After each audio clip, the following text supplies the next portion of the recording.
Hello beautiful people and welcome back to another episode of Two Girls One Doc. It's your girl BD and Florence the fiance is on hiatus today, so we have another special guest. He is the host of basketball podcast Banana Break Crew and he's a member of former rap trio Young Minds. Okay, and also he is the twin brother of one of my favorite people in this world. It's Nicholas K. Yeah. How did you like my intro? It was wonderful. You put them Young Minds in there. When I say young, that's say crazy. That's what when I think of you, that's what I remember. That's good because that's how we met. Exactly. You feel me? That's when. Yeah, it's mad how I met you before Nicole. I know. When I met Nicole, now she's like one of my best friends. Yeah, I know, because she knew, man. She had to. Nicole stolen a lot of friends from me, but that's another podcast from a lot. That's another episode for another day. Exactly. That's not my business. I'm glad she took me. So today we're drinking. We're here. Do you want to tell the people what we're drinking? You introduced me to this still, so yeah. What we got? It's a Yellowtail Jammy Rosé Roux. It's like a rosé / jammy red roux hybrid. Got it. How did you enjoy it? Do you like it? It's nice. It tastes like jelly, with a hint of kind of something strawberry like. Look at this kind of sell. Come on, man. And but yeah, I like the sweet undertones. Not the sweet undertones, yeah. And then it kind of finishes. And it's a full bodied. That's the one. Something. Full body something. Amen. I agree. Yeah, I agree. Very accurate. I like that. I like this. This is what you guys usually do at the beginning. You talk about the drinks you got. Yeah, that's where to get a sponsor. But Florence, right? But Florence has been on a wedding diet, so she's not really been drinking that much. Right. It's been me on my own, just me and my liver, just carrying it on. Does she be drinking water?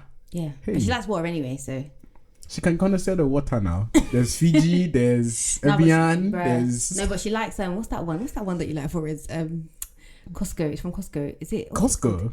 What's that Costco water called? Mad thing. Kirkland. Mm-hmm. To me, all water tastes the same. I'm one of those, man. Bro, as long as it's cold, I don't mind.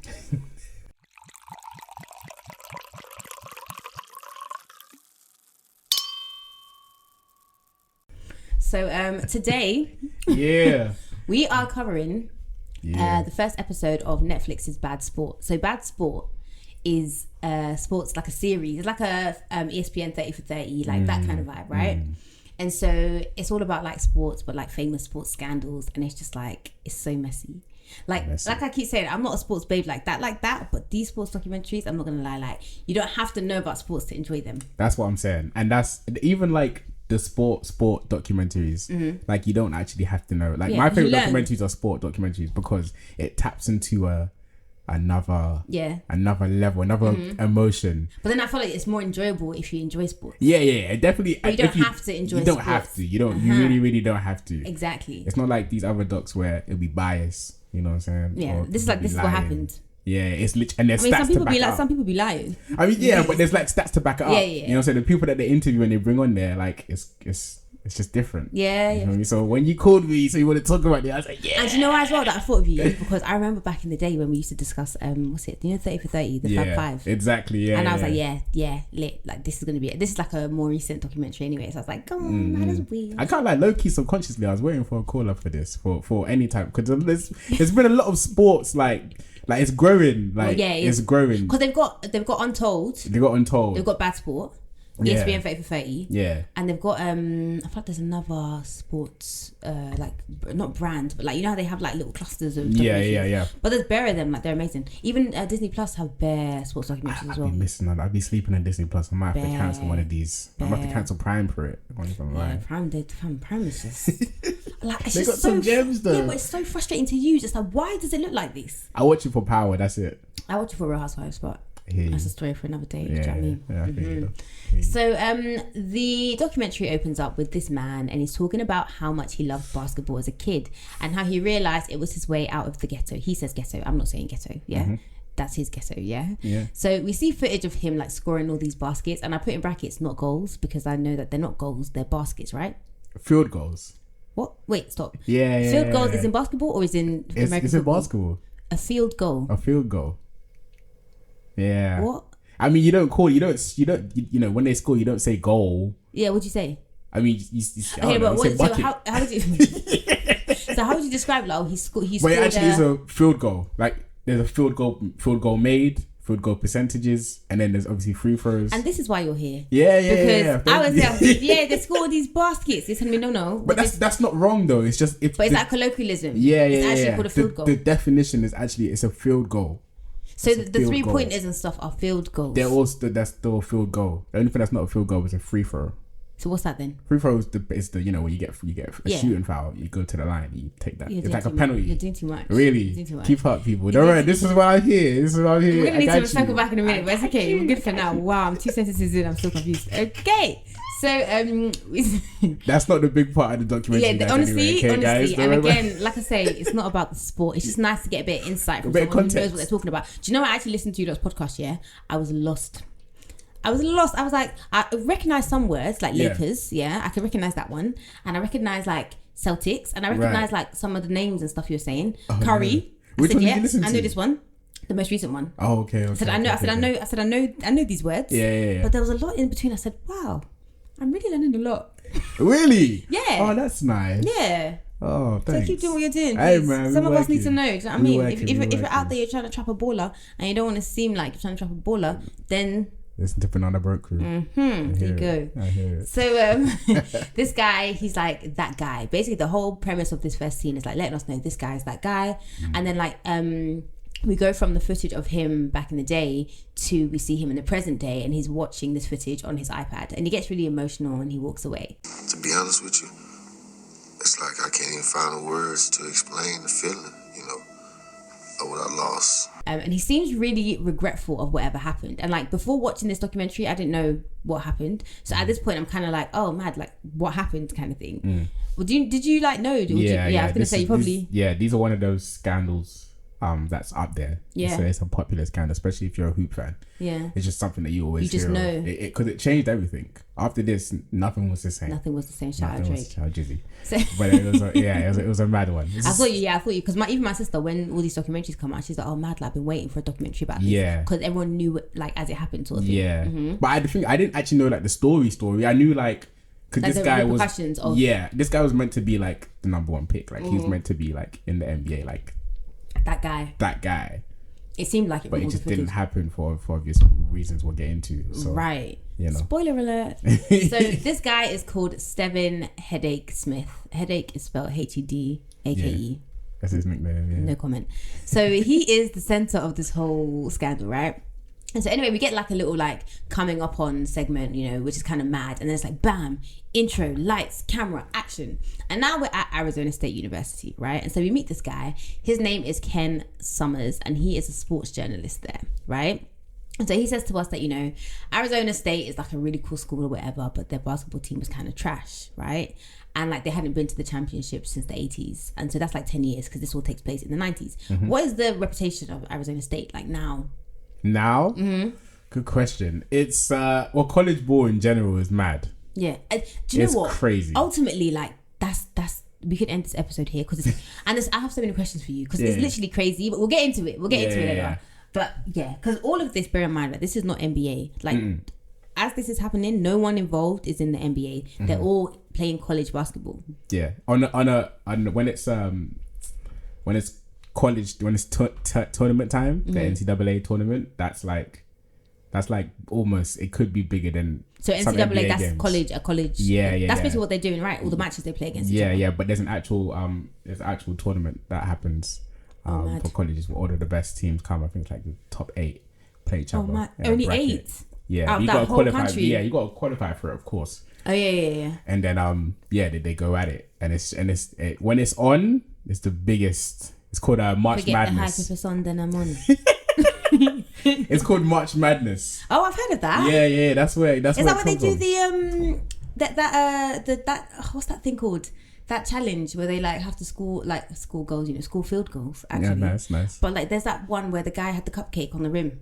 Oh no, that's All Star. That's just All Star Weekend. But what's that thing? What slam dunk competition? That's it. Slam dunk competition. Yeah. But that's for the NBA though. Oh, because All Star's in February, innit? Yeah. All Star's in February. What March Madness is for college teams. It's the college basketball tournament. Okay. But what I'm trying to say, why I'm giving you that context is because it's big. It's massive. Like college ball is insane. And that's good to know because after all of this happened, I was confused. Like why Why is it so important kind of thing? It's one of them things where it's like, obviously, we all, like university, like we had our varsity. Yeah, imagine like that. Yeah, but imagine like the BBC came to cover it. That's what I'm saying, like and that would Sky never happen here. But that's what happens That's in what America. happens there. Yeah, Right. So that's why it's big. So it's like all of the like, you know, the teenagers are out. So obviously they're obviously going to pack the stadium. Yeah. They're obviously going to represent their colleges and where they're from. Yeah. And then obviously then you got the like the colleges themselves, they put on because they get paid big. They get so much investment. Yeah, we'll get into all that as well. Exactly. We'll get into that. Right. You get me? And so so it's just it's a mad thing. It's crazy. Like I couldn't like fathom the scale. Like in my head, I was like, this is just madness. Like this is wild. But we meet this guy called Dwayne Fontana, and he's another talking head in the documentary. And he was actually part of this basketball team. He was a forward. Now I know, and a couple of years ago, you talked me through the position. Yeah. And I felt very sad with myself because I said I only remember the point guard and there's a shooting guard. Right. And now because of Dwayne, I know that there's a forward. Yeah. And there's two more. Who are they? What are they? So there's two forwards. There's two forwards. There's a small forward and there's a power forward. Right, okay. And then there's the centre. Oh, like netball. Yeah. I was centre in netball. Were you? Yeah, I was Why? centre. What do you mean? Are you supposed to be tall to be centre? No, wow. No, I mean, listen, am I not tall? I play basketball. Listen, I play point guard because that's the smallest position on the court. And I'm happy to accept that. Is it small forward shorter than the point guard? No, just I know because it's small forward, but it's the small forward. So on average, let's go by the NBA, right? So the average, a forward is 6'7" up. That's wild. Maybe 6'6". If you have a 6'6" forward, so, but what? Any of the forwards? Any of the forwards? Yeah, 6'7" up, right? But the small forward is you're looking at 6'7" to 6'10" max. Right. If that, probably 6'7" to 6'9". Yeah, and then anything above that, it's probably, if I'm even lying, I'm lying. It's probably small forward. You're looking at 6'5" to 6'7", 6'8", if that. So, and they're the smallest people on the. No. Then the point guard, shooting guards. Point guard is 5'11", but that would be bad. But let's just say for argument's sake, 5'11" to like 6'4". Right, that's a point guard. And then the shooting guard, which is pretty much the same. They have to be tall. Well, no, that's the same as the point guard, but it's just the point guard is the one that makes all the plays. In netball, the goal shooter / goal defense, they had to be. Well, they didn't have to be, but it was good if they were tall because they would like pow, get the ball out the way. They were the blockers. Yeah, it was me. I just had to run around and just see what was going on. That's mad. I mean? So it was alright. Yeah, netball's a mad one. I can't lie. Yeah, no, I miss them days. So it was center. Yeah. Power forward, small forward, shooting guard, and point guard. Point guard. Okay. And point guard's important because that's where our man's Hedake played. Exactly. Don't forget that. Don't forget he's that guy. So as we said, point guard's the one that controls all the plays. Make all the plays. Bruh. And that's it. He's that guy. He's like the quarterback. He's exactly the equivalent of the quarterback. Exactly. Nice. Right. Good. So thank you. Look at me. So they have a really good team and they're like killing shit. Do you know what I mean? And like Hedake is the main attraction. He's that guy, like we've said. And like on campus, the basketball team are like, it's like in the American movies, isn't it? Like the high school movies and stuff. They are that guy. They're treated like royalty. But Hedake, like. He's that guy. He was so cute, like when he was like younger. Yeah. And it's like he probably looks like an uncle now. I know. He does look like some Babatunde or something. I was like, when I saw like him before, I was like, oh, like it's kind of a thing. Like, wait 1 second. And then when I see him today, I'm like he's still, you know what I mean? He's an alright looking lad, but he just gives an uncle, like, it's like he just ballooned sideways. He let himself go. That's what happens. Oh, do you know what I mean? That second puberty. So we meet Isaac Ice Burton, who was also on the team. Okay. And he becomes important later on. But remember him, he's the shooting guard, yeah? So then our journalist talking head, Ken Summers, he tells us how college basketball is a business. Like if you're successful, it can bring millions of dollars to the school, which is crazy because these guys don't get paid nothing. And Hedake says to us, we were making the school all that money and we didn't get compensated at all. And that's crazy to me. Like that's wild. And Dwayne and Isaac are also like, like they were broke. I think they got $130 a week to live off from their scholarship. A month. Meanwhile, you're mad. And then they said they had to go to other dorms to get food to eat because it's a weird. It's so strange. If I might be wrong, I think I'm right though. But they've changed it, so now they've instated a rule now. So now college players can get They definitely don't. They definitely get more than $130 a month now. Oh wow, that's the least they can do. There was a rule. There was a really, really massive rule about it. About like just players just not being able to just it's crazy. Collect sponsorships or endorsements, all of that stuff. It was worse in high school because if you think of like everybody knows LeBron James. LeBron James. So the coverage that Hedake was getting, that Stevin was getting, LeBron James was getting that in high school.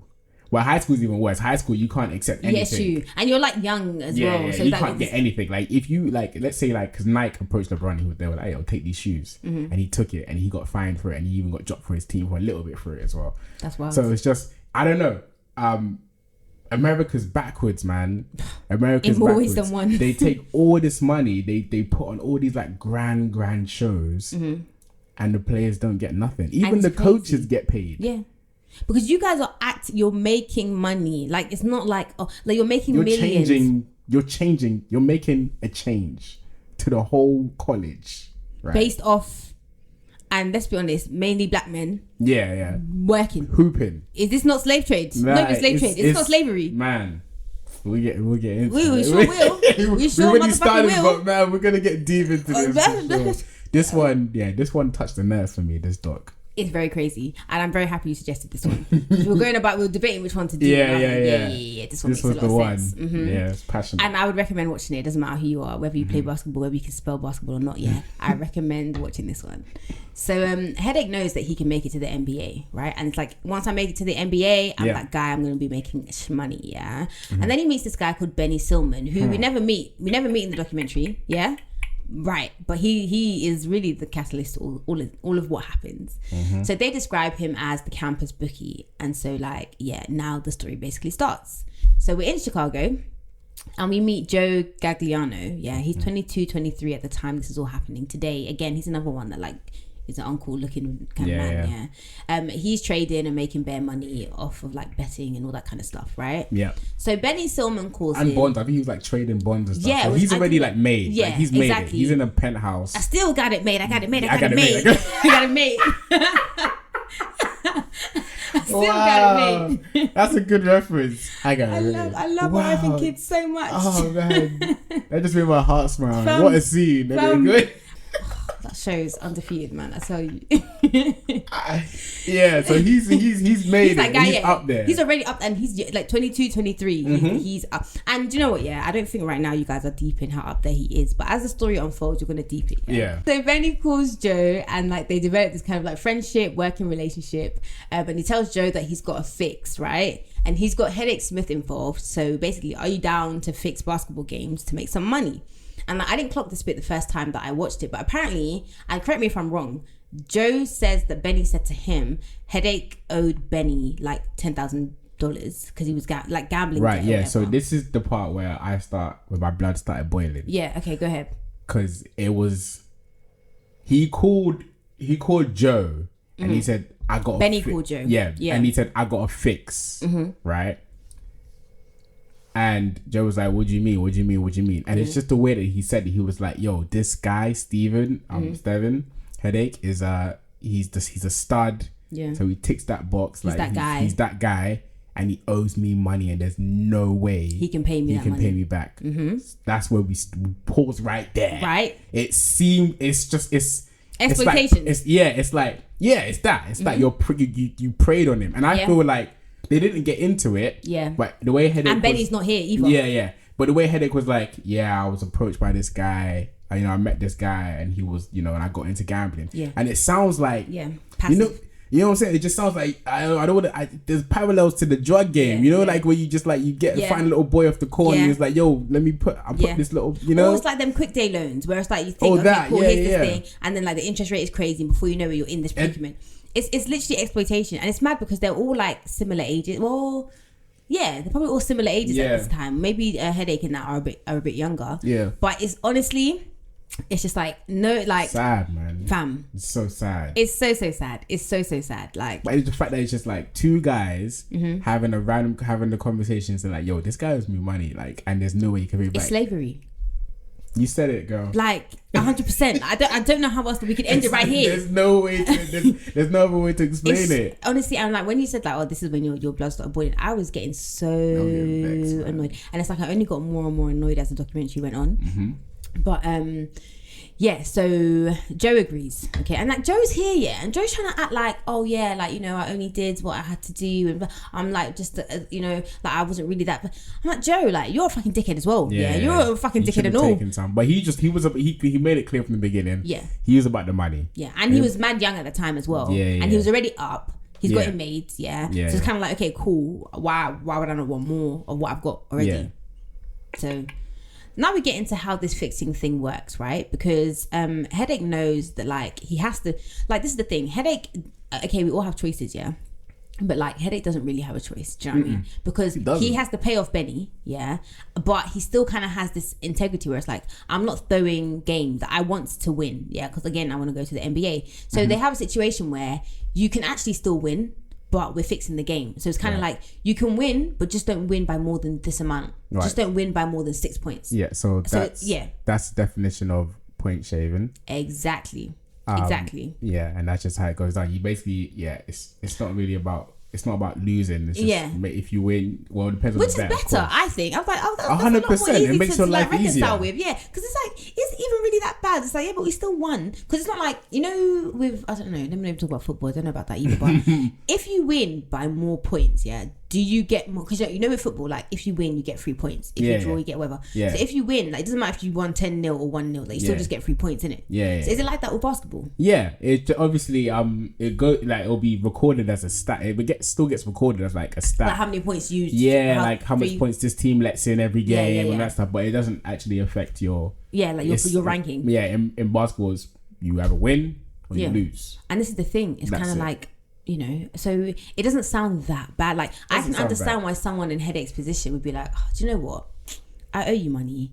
I can potentially get money. Yeah. And like I don't have to lose. Yeah. So to break it down, it's like Hedake was in the position where he thought, all right, cool. Somebody approached him. He said, yo, he thought it sounded like they were telling him to like lose the game on purpose, which is a mad thing. Yeah, exactly. That's wild.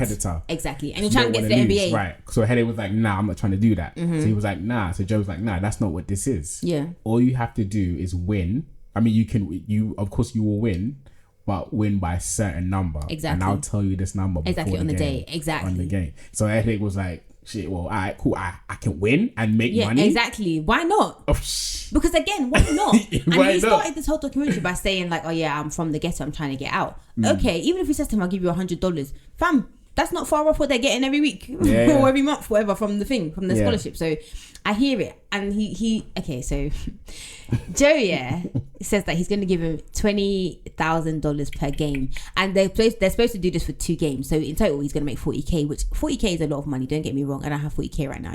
Yeah, it's a lot of money to Hedake. Yeah.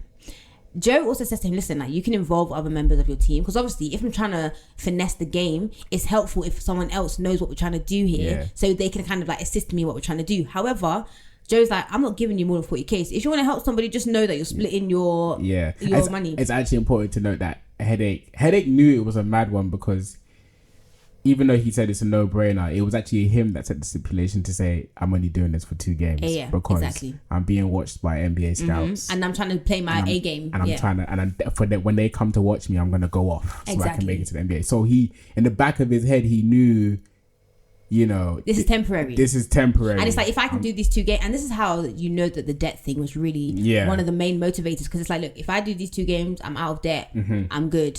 Right, the money was almost like a byproduct, but to him, like 40k is amazing. And again, you think 40k is a lot of money, and it is. Don't get me wrong. Yeah, when you hear how much motherfucking Joe and Benny are making, I'm sorry, it's slavery. He got scammed, man. He got scammed, and I don't even know if he really knew the numbers until he watched this documentary. Yeah, because like, how would he know? How would he know? These men are so... I'm getting annoyed. I'm sorry, guys. We'll get there, Yeah. So Hedake goes straight to Isaac's. That's Ice. So he goes straight to Ice, and that's his boy in it. So Isaac is like, and Isaac, I don't know why you said this. Isaac was like, oh yeah, like how Hedake was Batman and he was Robin. I was like, why are you so happy to be like a backup dancer? I don't know. No. In basketball, it's different. When you have your guy on the court, because I guess everyone plays their position, right? Yeah, but he's the shooting guard. Shooting guard is the So how's it? Who's best lead on the court? Like, how does it work? Tell me like I'm 5. Yeah. So how it usually works is that obviously there's 5 players. You got the point guard, shooting guard, but it's one. There's the one, which is the point guard, and then the 2 is the shooting guard. So what's his rankings? No, it's just how it goes. Just the one and it's 1, 2, 3, 4, 5, right? Yeah. But it's just the 1 and 2. The reference is front, everything. I'm mad. So the 1 and 2 naturally will work together because it's the point guard. It's like Steph and Clay. You know Steph? Which one is Clay? I know Steph. Clay Thompson.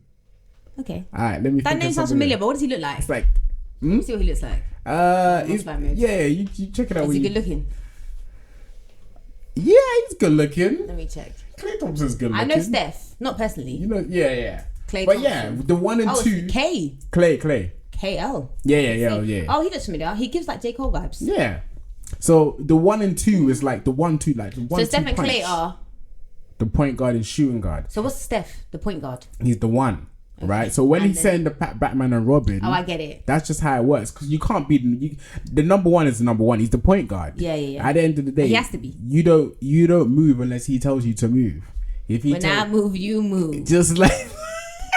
I need to update our playlist. Oh you my do. God, No, but the thing is, I still be listening to like to noughties like R&B and rap stuff. We have like a 2 Girls 1 Doc playlist where we put all the songs that we reference in the episodes. Nice. And I have not updated it in so long, but yeah, I need to now because that's a good idea. Yeah, it's a cataclysm of krinkum krankum.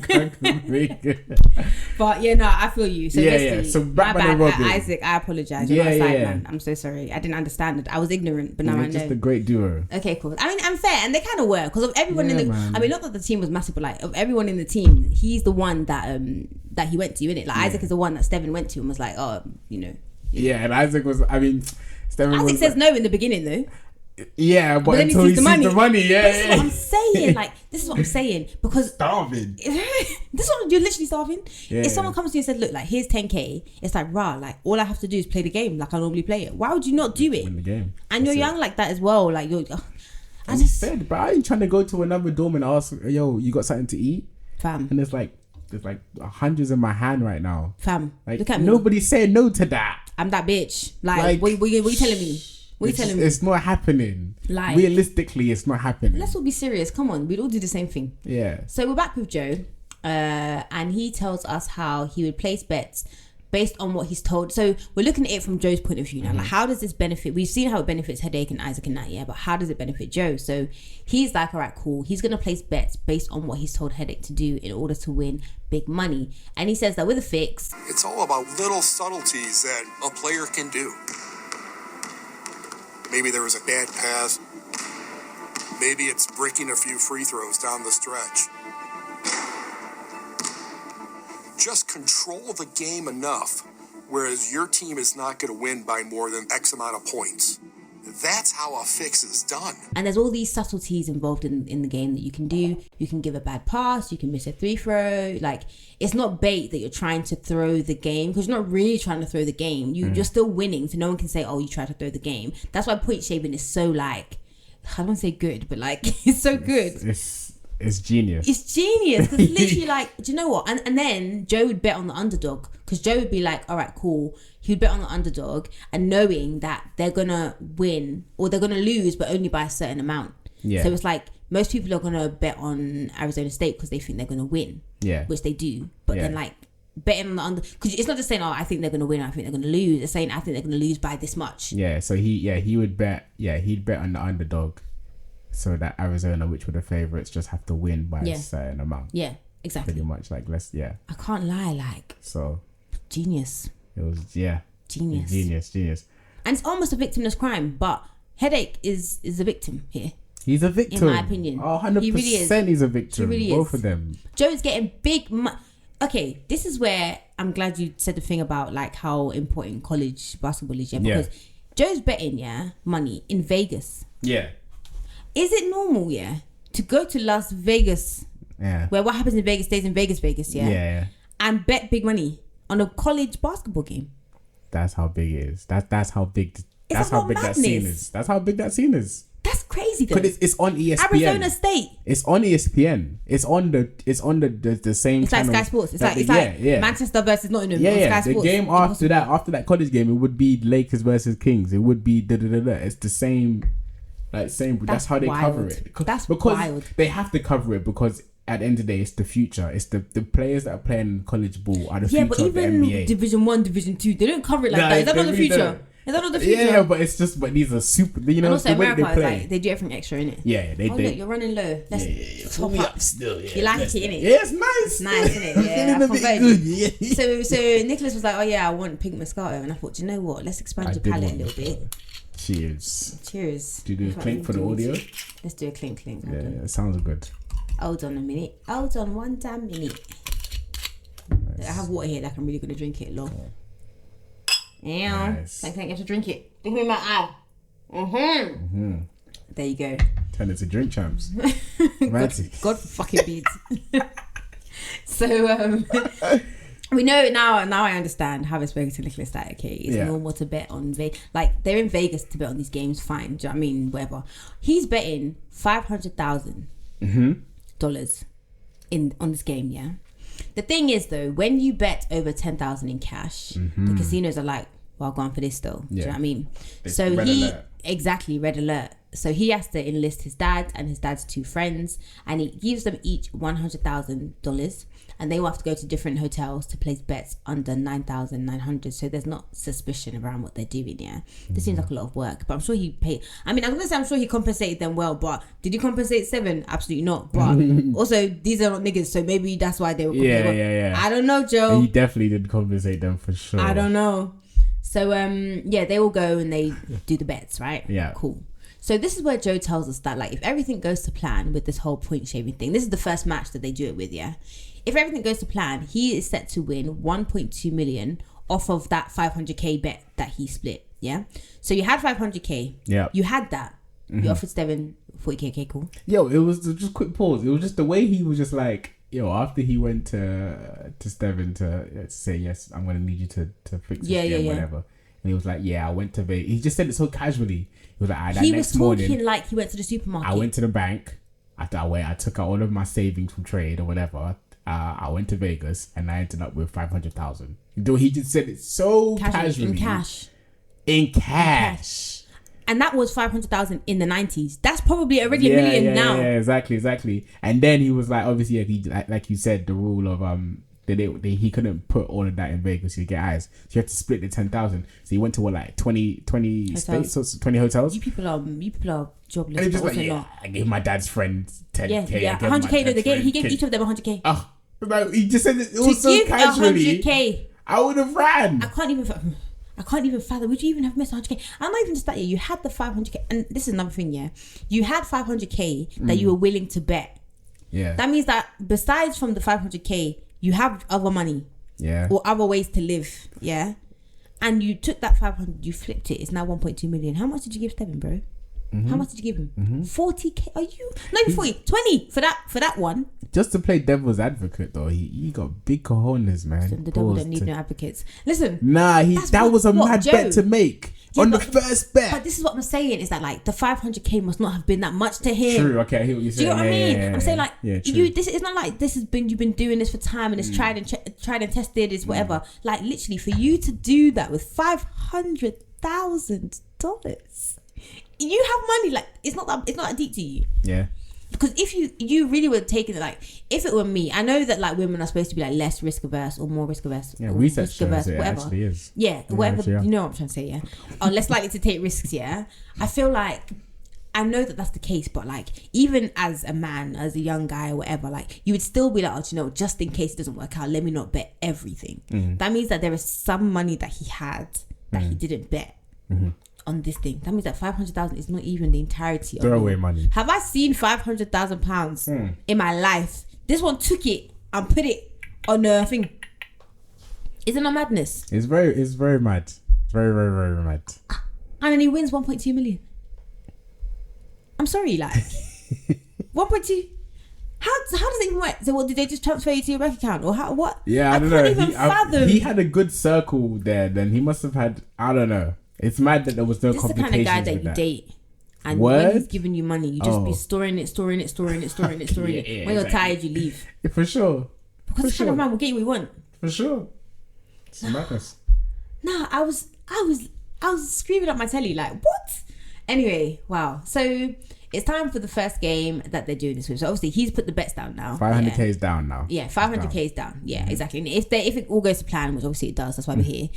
He's set to win 1.2 million. Yeah. So the first half of the game, Hedake is playing like a beast. He's out here like ASU, which is Arizona State University. ASU. Is that their thing? Yeah. Oh, okay then. ASU. So they're ahead by a hell of points. Yeah, but remember, the goal of this thing is to only win by maximum 6 points. This is good because you get me. I'm a hooper. You see my videos, right? You see my videos, me hooping on Instagram. I'll be hooping. This is exactly what I would do, right? What, isn't the way he finessed it? Yeah, because this is what I would do because the way that they're speaking about it, even Isaac, he's like, oh, he's going off. I'm looking at him like, bro, he has to go off because the whole point is you don't want eyes on you, number one. Yeah, it's strategy. It's strategy. Just do your thing. And it's easier, I guess, because I was thinking about this too. It's easier, I guess, to go hard in the beginning. Yeah, exactly. You know that your opponent is going to try and go hard to kind of make up the difference. Exactly. And then you can almost justify like stepping back a little bit. Yeah. Depending on what the fourth quarter, you can start to step back a little bit. How long is each quarter? In the NBA, it's 12. That's so specific. Yeah. So but then in the and what, they have half time or what? Yeah. So what's it called? 2 quarters, half time. Oh, it's actually half time. Then the other 2 quarters. So yeah, if I was he did good there. Go off in the first half. Yeah. So that you get your points up. The commentators saying, Headache's had a great half. And then no one can catch it anyway. We'll get into that. Yeah. Yeah, you do your thing. Yeah, so basically, like, Isaac is the only team member. Like Nicholas said, like, Isaac knows that he's like, brother, like, you're doing a lot. We've surpassed 6 points now. Like, what's going on here? Yeah. But like Nicholas said, in the second half, he doesn't tell him. Yeah, what strategy he's gonna. Yeah, he doesn't tell him because Isaac went up. Does he tell him the points? He tells him the points, innit? I don't think he tells him. I think because Isaac goes up to him and he's like, "Yo, so how much he's supposed to win by?" Okay. And then Stevin's like, "Don't worry, I got it." Don't worry about it. Yeah. Just missed shot. So why did he tell Isaac anyway then? I don't know. Do you know what I mean? I think it's good. But in hindsight, now it was a good idea because. You're the point. I didn't think he doesn't need to know. That's what I'm saying. And now you've just incriminated your mate. Yeah. He doesn't have no plausible deniability. He knew all that shit. He spent all the money. Headache's the point guard. Headache's the one making the play. So he's just like, don't worry, I got this. Yeah. And that's actually the perfect position to be doing what he's doing. It made so much sense. Yeah, it makes it's so almost brilliant. Like, you know what? I wish that they just paid Hedake more and then I wouldn't have a problem. I'm not sure if you can do it in any other position, if I'm honest. Yeah. Oh. I don't think you can. Yeah, you can't control the game like that. Because you have to be able to like finesse it. You have to finesse it. Yeah, and I can't wait to explain how you can actually. Me too. I'm excited to learn. About to get into it. I'm excited to learn. Yeah. So in the second half, Hedake slows down a bit. So they're playing against Oregon State, and they start catching up. So now remember Dwayne. Yeah, Dwayne Fontana. He is on the team. He was the forward, I think. Yeah, he's the forward. Yeah, so he doesn't know about the point shaving thing. So he's kind of thinking, what the fuck? Yeah. Can I just say, this is what I love. The creators that did this doc. It was a bad sport, right? Bad sport. It was done so well. Yeah, even like this is why you guys need to watch it because even the way that they explain point shaving, like I know we're just talking about it, but like if you actually watch it, they put the animation on the screen, like they proper break it down. You understand it, and then the guests, the contributors that they have on it, like Dwayne, for example, he is completely innocent in this. So obviously he has no idea to this day. Yeah. But it's good to hear his account. Exactly. Because he's saying, yo, at this game, Hedake went off. And then all of a sudden. And all of a sudden he's like what's going on? I love it. What's the line he says? Dwayne's like, we're losing. And I start asking myself, am I doing bad? Yeah. Is it me? Do you know what? Because I know it's not Hedake. And you hear the commentators. Yeah. And they're like, it has been a sloppy performance tonight by ASU with the exception of Hedake Smith. It's been a sloppy performance from ASU tonight with the exception of Hedake Smith, which is mad because you're like, brother, Hedake is the reason. He's the reason, but he's playing it so well. I'm not going to lie. I was like, Hedake, I'm not going to... He's got everybody so fooled. Yeah. You've got Dwayne on there saying... Questioning himself. Is that not gaslighting? Is he not fighting him. Dwayne is literally racking his brain thinking, sense. Fuck, yeah, like, mad. what am I doing? Mad. I feel so bad for Dwayne, you know. yeah, for sure. He's just a pawn. He's a pawn. But he wasn't really a pawn. Oh, I guess he was a pawn in it because he was.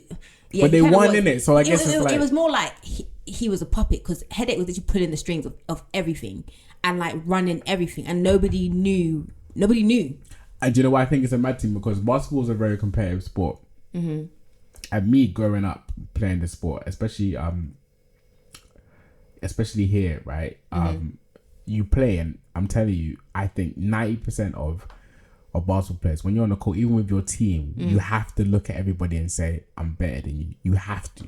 Why? You just have to. What isn't to get into the mindset? It's just the mindset you have to have on the basketball court. But then isn't it about like harmony and playing but together? You can still do that, but at the back, you just have to play as if you're the best on the court. You have to, right? You just have to. Well then in that case, then everybody's playing at their best. Yeah, everyone's playing at their best. Okay, obviously, like you'll gel well with somebody, and obviously you understand it and them, but you just have to still have that kind of mentality. So I think I don't know, he didn't really go into it. I would have loved to hear a bit more from Dwayne, but yeah, I think it's a mad thing to hear that after the game, like after all these years and just hear, wait, I was playing like I was like a puppet, like I was kind of like yeah. Because Hedake goes into it like it's crazy. Hedake goes into it and he's like, yo, I put certain people in certain positions. Yeah, I know what they score. If I hit. What? Now I'm a dickhead. Now I'm a dickhead. What? Listen, if one of my boys tells him, listen, yeah, I knew you weren't going to make that shot, so that's why I gave it to you. Yeah. Are you mad? Come outside. How about that? Give me the ball in that position again. I'm going to make it. You feel me? That's what I'm just trying to. And you know what? If that makes a lot of sense, because I was looking at Dwayne like almost low-key like crybaby, like, oh, it's okay, man. This happened 20 years ago. Like, relax, yeah. But like, I hear it now because it's like, okay, actually, it's a violation. It's a like, viol. You actually played me. You were so confident in your ability and my lack of ability. Yes. That you just knew it was, and it ran for like. It worked many times. Like they did say, I know that they played it off easy. Like, all we have to do is win by 6 points. But that's tough. That's tough. There's 10 players on the court, right? How are you controlling everything? How? But again, so okay, cool. So then I go back to the fact that this guy put 500,000, on this, and there's 500K on it. Like that's probably 1% of what he really has. Right. Yeah, crazy. But that game goes well because the final score is 88-82, so they win by exactly 6 points, which is does it. So he passes phenomenal. The first game test. He gets his 20K. He gives however much to Isaac. Yeah, they're happy. So the producers do this thing where like they show Joe talking about winning. Basically now he's won the 1.2 million, and he's so calm about it. He's like, oh yeah, like I won the 1.2. Then the next shot is Hedake talking about how he won the 20K, and he is ecstatic. Like he even talking about it now, like he's so happy about winning the 20K, and it's just such a powerful like moment in the documentary because it shows like how easily Hedake was exploited. Like to him, 20K was like amazing, and it wasn't even 20K because however much he gave Isaac. Yeah, exactly. Yeah. Even if we say it was 15K, that he was so happy because to him that's amazing. This guy won fucking 1.2 million, and he was just like, yeah, okay, cool, we go again. Do you know what I mean? Like it just shows that there is a power dynamic between that. So there's no way that like Hedake could have properly made like that choice he made to do it was definitely coerced. Yeah. Because of the situation he was in. Yeah. Which is fucked. So now it's time for game 2 because remember he was only going to do 2 games. Yeah. So Joe, he takes the whole 1.2 million. Yeah. He puts it as the bet money. 1.2. Sorry, is anybody out there? 1.2. I mean, I'd run it back. Run it back, baby. Run it back. He didn't even say, okay, let me just take 500K. He could have done 500K again and then kept the other 5. You know what I'm saying? Just to have it. With other set, whatever. How God, many? I promise you, if you give me 1.2 million, I will not bet on college basketball. I won't do it. Listen. I won't do it. God's giving the money to the wrong people, and I'm here. I didn't want to put my heater on. Okay, so yeah, so basically, again, the whole mission is Hedake don't win by more than 6 points. Yeah. Okay, and it's a bit techie because Hedake gets injured in this game, and he's like, he goes as in like he leaves the court. Yeah. But then he comes back. It all goes to plan. It's fine. Dwayne though is in the corner like, he's getting a bit suspicious. Yeah, a bit suspicious. Yeah. Yeah, he's getting a bit like, how interesting. Yeah. So Joe wins again, 2.5 million this time. Hedake gets 20K to split with Isaac. 2.5. But he's gassed. But I know that he's gassed. Okay, it's kind of like, you know, people talk about the corporate world, yeah? And like, say someone's offering, say your salary before was 30k, and then you go to a new job and the salary is 35k, and you're gassed, you're excited because you're right, like 5k more. Yeah. And then your colleagues are making 45k. Yeah. Like, okay, you're happy because, yeah, great, like relative to what you had before, you're making more, but really, you could be making even more than that. Yeah. It's crazy to me. It's perspective is everything. This is what I'm saying. It's like, you know, yeah. He ain't never seen 20k in his life. I know. Okay, and this is the thing. I'm not blaming Hedake, because Hedake only know, and he probably didn't know about the 2.5 million. Yeah, what I'm trying to say is, Joe, yeah, you started off with 500k, you only wanted to give him 20. He literally single-handedly, yeah, has made you, he's doubled, tripled, quadrupled your money at this point, yeah. You can't look within your soul and your heart and say, do you know what, Hedake? Do you know what, here's 100k, have it. What is that to you? Nothing. He should have blessed. That's what I'm saying. Like, if you weren't a shit person, you could have given him more. Because what is that to you? Nothing. You bet 1.2 million. You let go of that, knowing you could have possibly. Because even though you're doing the point shaving or whatever, there's a chance you could have lost that money. Yeah. Right. He probably seen it as like, yo, this was my idea.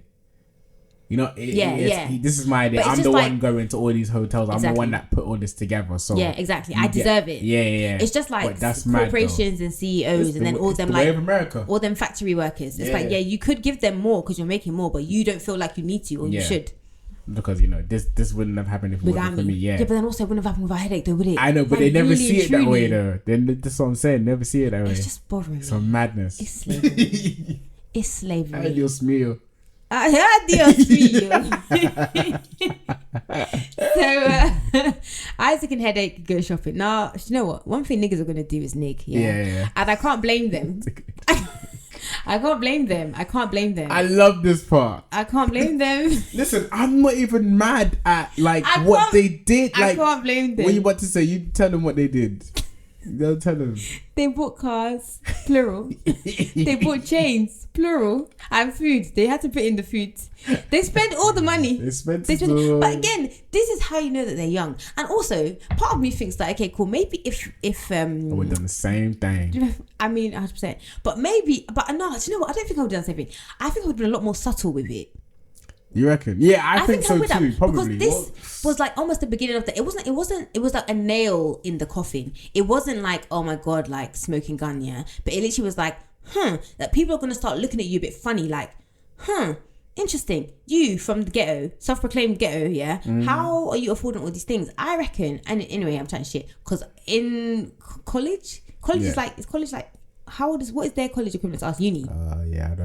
It's the equivalent, but I don't know. I might have bought a car actually at uni, but I wouldn't have bought like a snazzy one. I would have just bought a Fiat 500 or something. Yeah, for sure. It wouldn't have bought, like, it wouldn't have been a bling thing. They did the chains. They did the chains. They did exactly what you'd expect them to do. Yeah. Like, they did what niggas gotta do. On brand. Yeah, they did. They did. I mean, and I hear it. I hear it though. You can't be mad at that. And I'm sure they gave mommy something. I'm sure they paid a couple bills. Did they say that? I don't think they didn't say it. I'm hoping for the best.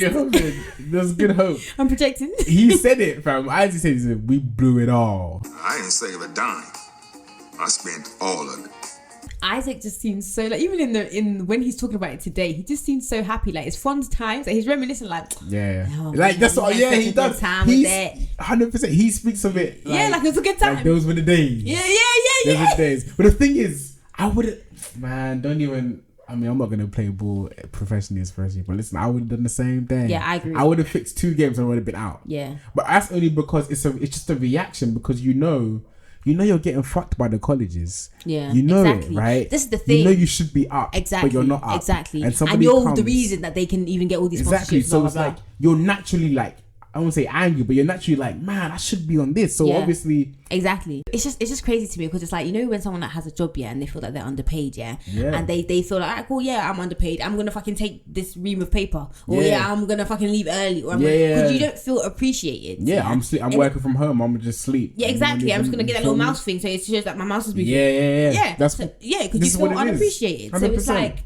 So with Hedake, it's like, listen, why am I not going to do this? Like, how and honestly, how am I going to eat? But again, that whole how am I going to eat thing is counteracted by the fact that you came to buy chains and drink. Are you going to eat the chain? It's true. Yeah. So it's definitely, it's niggas nigging. Yeah. But I get it. You're not seeing this much money, and in your head, you're going to the NBA. Yeah. So all of this is temporary. Exactly. I'm gonna make money. Exactly. I'm gonna be able to get what I need to get. Let me enjoy this for now. Yeah. And plus, basketball is like, especially in America only, it's a very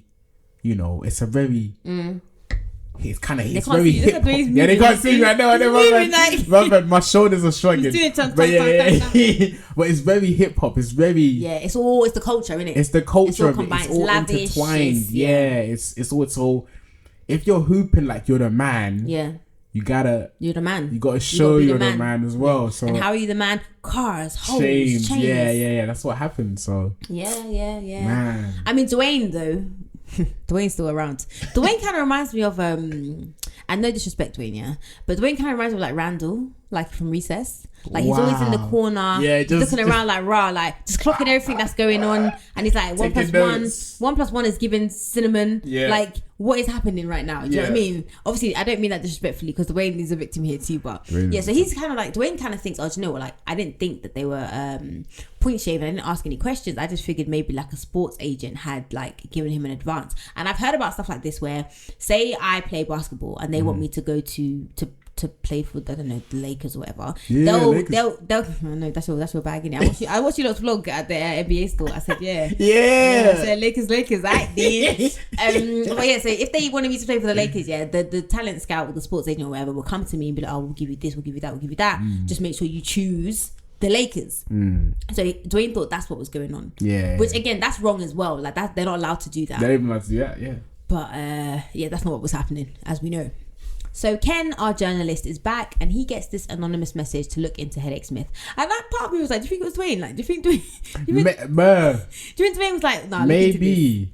I mean, it could be anyone. They must have been stunting heavy. Yeah, 100%. They must have had the rims, the spinners. And it's deeper, it's Dwayne. That's not Dwayne, sorry. It's absolutely not Dwayne. That's why we're here. It's Hedake and Isaac. Yeah. And it's like, of everyone on this team, just you. It's true. It must have looked mad. And that's what I'm saying. Apply sense. Yeah, they shouldn't have. Apply sense. You should have done something light. Maybe it's a starting five, and two of the starting five are living like. And only two. And they know. And the besties of the two. And if they're on the team, they probably know. Like, listen, I saw you eating noodles last week. And now it's that's lobster. Now it's lobster. Now it's caviar. Now it's steak. Hey, like this is. But I don't think they would have ever like. It's a tough one, man. I don't think so. I think the only reason that even came to mind is because Dwayne's the only person we see. It could have been any of the other team. It could have been anyone. They would have thought something's up. But there's always haters lurking, man. It could have been someone in the entourage. Being like, this is dodgy. Someone look into it. Something's up, but like, actually pointing a finger and saying this is a point shaving. I doubt that, but exactly. Mad thing. So Joe, the 1.2 million, 2.5 million guy, he thinks they're done because they had agreed to do 2 games, right? But then according to Joe, Hedake calls him and he's like, okay, we have this game coming up against USC and I want to bet on myself. Like I want to put 20k on myself, right? And Joe was like, yeah, that's cool and everything, but if you lose, it means you have to pay me 20k. Like, can you pay me 20k if you lose? Yeah. And in my head, I'm like, isn't this how we got to this mess in the beginning? Like, this is like deja vu, yeah. And Hedake is like, it doesn't matter if I can pay you because I'm not going to lose because I'm that bitch, yeah. That's not what he says verbatim. That's basically what he says. Yeah. So Hedake is like, to us, to camera today, is like, this is a lie. This never happened. He said. Yeah. What's the truth? Well, listen, I don't know, man. Hedake already kind of hinted at inadvertently that he has a gambling problem because how did he get 20k in debt from the first place? From the very beginning, how did you get me? In the beginning, that's how we got here. In the beginning, and it didn't sound like he needed too much convincing to fix the first 2 games. Thank you very much. Hedake, I'm on your side, innit? I am on your side, but we have to think critically and we have to look at ourselves. And I believe Joe still. and now I'm mad at you, Hedake, because you're making me side with this slave master. Just a little bit. I believe him a little bit. Because why else? Joe's made 2.5 million at this point from 500k. And you blew all the money, right? So who needs it more? That's it. Exactly. Uncle Hedake, I'm just saying, exactly. Please. Mm-hmm. So Joe is like, they made this bet. And so then they actually lose to USC. So because of that, he now has to fix another game for Joe to pay off the 20k that he bet on himself when he lost, right? And Hedake is like, nope, bullshit, that never happened. But then he also doesn't explain why he did another, because he did another game. Yeah, right? yeah. So it's kind of like, they just jumped to the next game, didn't they? Exactly. It was just kind of like, okay, I guess we're left to believe what we want to believe, and I believe Joe. So anyway, now it's time for this UCLA game. This time they actually have to lose, okay, but they can't lose by more than 4 points. And so he lies to his ace boon coon. He lies to Isaac, and he's like, "Oh yeah, I'm not fixing this game." So he's in it on his own this time, which is a lot more pressure because he has to finesse the whole thing himself, which he's been able to do. So maybe it's not a big deal, right? So Hedake, he's playing really well, and it's mad close the whole game. But then it gets to a point in the game where UCLA are up by 6 points, okay, and the game is nearly done, okay. Like, it's over. You actually can't win because there's no. Correct me if I'm wrong. There's no 6-pointer. You can't throw the ball from somewhere and get 6 points. Is that right? Yeah. Right. So Hedake is like the only person on court motivated to. I don't want to say win, but to not lose. Yeah. Because there's a 6-point difference. You've got a few seconds left. Like, the only way you can win this now is if you make a 3-point. See my hands. A 3-point shot. Yeah. Because if they make the 3-point shot thing, then that means that there's only 3 points difference, and they need to lose by no more than 4. So then he's fine. Yeah. So he does it. It's like a dun dun dun dun dun. dun. He does it. He shoots. Wait, Mission Impossible? Anyway, the mission wasn't possible. I mean, okay, I do get the reference. The mission wasn't possible, but okay. I'm trying to just. Do you remember that episode of Fresh Prince where Carlton steals the ball of Will and then he just and Yeah, that was to be the hero. Yeah. That's what it was. That's literally what it was. That's what it was. Because he shoots. Yeah. And he misses. And deep it, they were never gonna win. So he misses. It's kind of like, okay, you missed. It's not that deep. Like, we've all accepted defeat. But Hedake looks distraught. Like, in my mind, he like falls to his knees and he's like, "What, God?" Because it's like, it doesn't make sense because you're baiting yourself out. Because why would it bother you so much to lose by 3 points as opposed to 6 points? A loss is a loss. You lost. Yeah. So actually, and also in basketball, there's like certain etiquettes, right? Oh, praise there's certain things that's just that they just do, right? So if you've lost the game, commonly. If you're like, if it looks like you're gonna lose. Yeah, if the game is over, you just hold on to the ball. Okay. You just chill. You just hold on to the ball. Why are you still trying to shoot? And you already start just kind of like saying like good game. I see. Especially if you're, I know this doesn't happen in this, but especially if you're winning. If you're winning, that's like the biggest. Like, you don't shoot the ball. If you're already winning and the clock is running down, if you shoot that ball, somebody's gonna rush you and like you'll get you like. Yeah, but what if you want to get as many points as possible? Nah, that's what I'm saying. That's when it starts to look a bit like why did you do that? You win, but don't be a dickhead. Yeah, just don't be a dickhead. Like, that's it. You've already won. But the same thing for losing. It's like you just kind of let the ball just dribble out. No, you don't give a damn. Oh, really? But because that's like it's just like a it's like etiquette, just like a rule. It's like an unspoken rule, So, but he was like going ham. Like, he was really trying to get that bucket, right? Yeah. Like, literally, like on that's his what knees. makes it look worse. So it's not just like, okay, you know what I'm saying? There's also also that rule. make it more bait because it's like, hold on. Yeah, exactly. So it's not just the fact that like, alright, cool, that's he's crazy. just out there. This is why we have you here. Yeah, there's also in the back of their heads, like, there's that etiquette, there's that like thing of like, you're supposed to just let that ball dribble out, bro. Like, it's actually supposed to just. And it's a thing where it's like, you would like, why are you trying to win? Yeah, kind of thing. Not why you're trying to win, but why are you trying to lose less? Yeah, like, the only reason you'd be trying to lose less is if you're point shaving. Yeah, exactly. Because again, the etiquette, the winning team was already. They're chilling. Following that etiquette, their hands already in their pockets. They're like, alright, cool. These guys are just about to let it just, Yeah. So him. Why are you still shooting? Yeah, it's like, huh? So interesting. What you doing that? Like, what are you doing that for? Like, hold on. Exactly. That's what I'm saying. You're baiting yourself out. Yeah. It's very weird behavior. That was bad, man. That was bad. So Joe now, he's betting 2 points. So basically, they lose in it. So now he has to do the USC game. Okay, so he has to. Now he's working. Now you're working to pay off your debt as opposed to working to make money. Yeah. You're working to not be in the red. So now it's different. Now the sauce is different. Oh God, it's bitter. The sauce was sweet before. Now it's bitter. So Joe now is betting 2.5 million on this game. Game 4 we're at now, right? So he's feeling exposed, okay, because he's betting so much money, and obviously it's going to attract attention.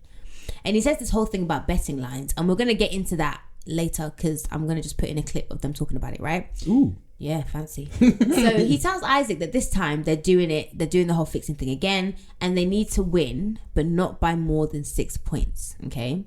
Now, Dwayne, It's like, again, Randall. He's like, Headache's not playing that well right now. Yeah. But the game goes how they want it to go. Everything is fine. And Joe wins $5 million. $5 million. $5 million. We started from 500,000. Is he still getting 20K for this? 100%. Yeah. So that's it, just debt paid. And debt paid. Did he get more or just debt paid? I don't know. They don't go into it, but I reckon it's just debt paid. Yeah, I think it's debt paid. That's mad. Yeah. It's mad. So now we get this thing they do I love in documentaries where you basically hear the director / producer or whoever basically asking the subject a question.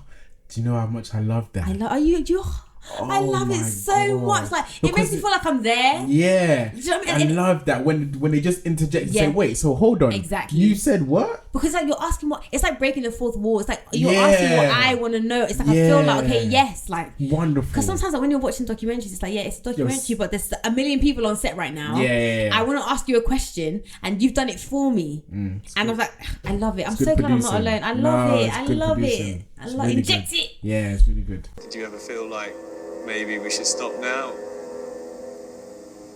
I mean, we only had a couple games left in the season. You look at it, it was at the end of the season. I took this to mean no. Yeah. I took this to mean it's like, fuck it, like there's only a couple games that I might as well. Is the vibe that I kind of got from him. Even today, like in present day. So Joe's telling us that now he's planning to bow out. He's got his $5 million in a safety deposit box. And he's 23. Madness. I'm sorry, like... Off a nigga. Like... It's slavery. He's... Oh, man. It's actually... At the very least, it's exploitation. Yeah. But it's slavery. Yeah. Because that's crazy. It's mad. You've made okay, what's 5 million minus 500,000? That's how much you've made, yeah? Yeah. Off of these men. Well, this man in particular. These men. If Headache should have been like, no, I would like $1 million, and I want to.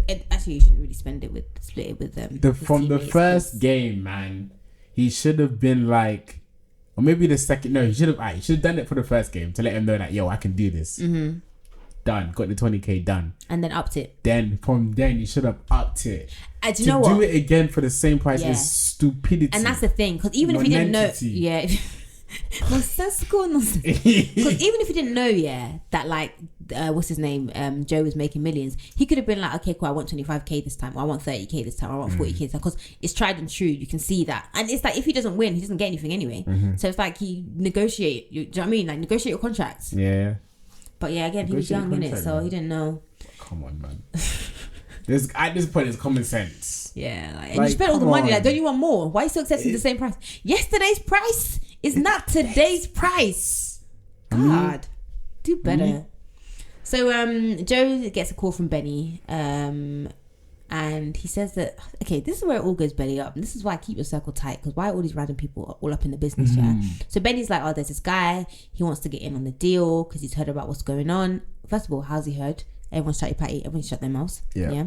And he's also a bookie, right? So Joe isn't really on it. He's kind of like, I don't know, like, this is not for me. But then he clocks, like, they're going to do this regardless. I might as well be involved so that I can control or make sure that it goes less wrong than it might go. Yeah. Also, I think he was thinking, I don't want them to make money and me not make money, personally. But okay. Yeah. Right. So he's like, okay, maybe I can turn this 5 million into 10 million, which, I mean, the way that your track record is, why not? Why not? What's 5 million when you can have 10 million? I would definitely Joe, try. Why not? Luck has been on your side so far. So when he goes to place his bets like he's normally done, the ticket guy is like, oh, that's weird. Like, loads of people have been placing the same bet. Now deep it. He is placing a bet. He always bets for the underdog, right? Which is against Arizona State University. Ooh, that wine. So he's placing a bet against them, right? Yeah. This guy is saying everyone's placing this bet, and also I've seen people in Arizona State University tops coming in and betting against Arizona State. Yeah. So obviously, it's obvious to Joe now that like word has got around, like people are basically making this bet because they know about the point shaving. Yeah, cool. The cat's out the bag. Fine. So and it's mad because he said obviously. They said that they can't bet more than 10 or even 10K, right? 10K, yeah. So they were betting that specific 9,900 at 20 hotels every time. Is that not suspicious at all? 100%. You think this is when they first saw you? So easily investigated. And it's like, even then, the common sense. Why did it have to be? Listen. You know what I'm saying? They could have done the maths and said, yo, you do 887. You know what I'm saying? You do 762. You know what I'm saying? They could have. Exactly. Or if they weren't so fucking greedy, you didn't have to bet the whole 500k. You could have bet 100k or something. And it was so much easier to split. So much. When you think about it, you're like, man, it's like, you were bound to get caught. And it's not like you were doing these bets all over the country. Is this Vegas that we're in? It's all in Vegas. How many hotels are there in Vegas? We split up your 500. And it's like 500,000. Maybe that was easier. 1.2 million. Okay. 5 million. Okay. I mean, 2.5 million. Okay. 5 million. You now have to split between however. The maximum you can bet is still 9.9. And you're still doing that same 9.9 across the board. And it's like, you're smart. You're good with numbers. So it's like, why did they think about it? Why haven't we? Yeah. But you know why? Why? It's because they didn't give a damn. Because they knew at the heart of it was a nigga that they're going to put all the blame on. I think in the back of their head, they're thinking, if we get caught, we're blaming him. Yeah. And we're not going to, we'll figure it out. We got the money to probably get out. Yeah.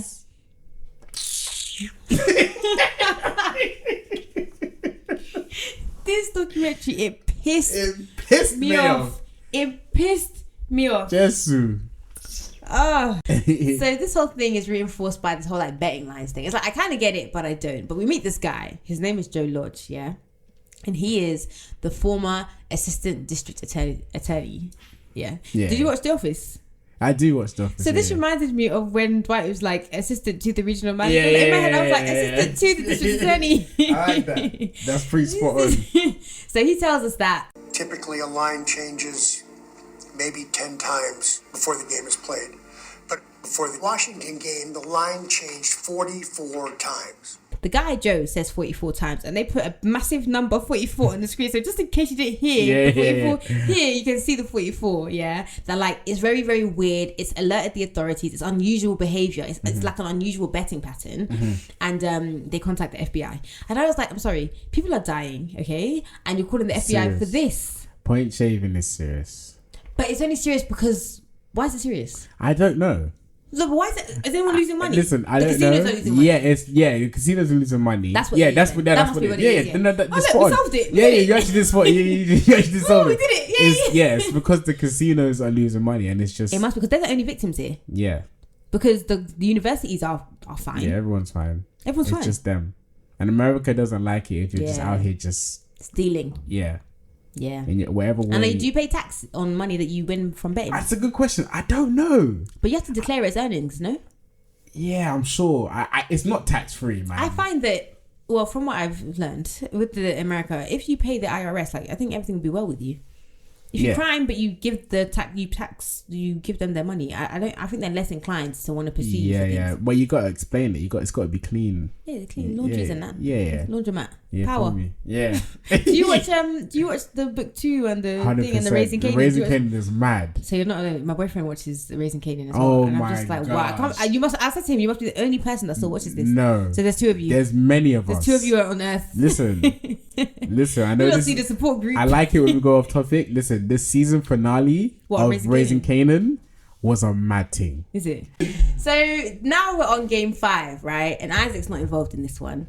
Hedake has to lose by 3. What is it that makes it like decide whether they have to lose, whether they have to win?